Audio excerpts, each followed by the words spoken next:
শেষ মুহূর্তে ঈদ যাত্রায় ঘরমুখী যাত্রীদের চাপ বেড়েছে ট্রেন ও বাস টার্মিনালগুলোতে।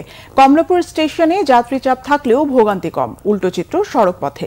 মহাখালী টার্মিনালে বাসের অপেক্ষায় ঘন্টার পর ঘন্টা দাঁড়িয়ে থাকতে হচ্ছে যাত্রীদের। লোকাল বাসগুলোতে জোর করে আদায় হচ্ছে অতিরিক্ত ভাড়া। বিস্তারিত ফরুক বাবু রিপোর্টে।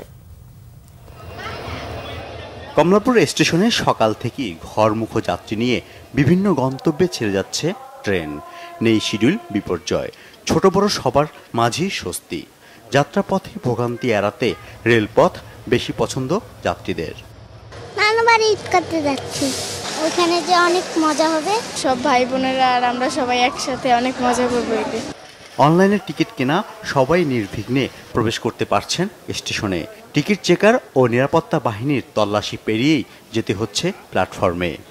অনলাইনে ঢোকার সঙ্গে সঙ্গে 5-10 মিনিটের, 5 মিনিটও না, 2-4 মিনিটের ভিতরে সব টিকিট শেষ হইতেছে। বাধ্য হয় তখন টিকিট নিতে হয় বাইরে থেকে। এদিকে মহাখালীতে যাত্রীর তুলনায় বাস কম থাকায় ভোগান্তিতে মানুষ।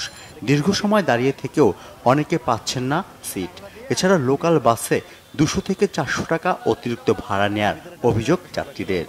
খালি গাড়িতে নিয়ে আসতেছে, তারপরে তারা বাস সার্ভিসে পারতেছে, অনেক মানুষ বের করছে।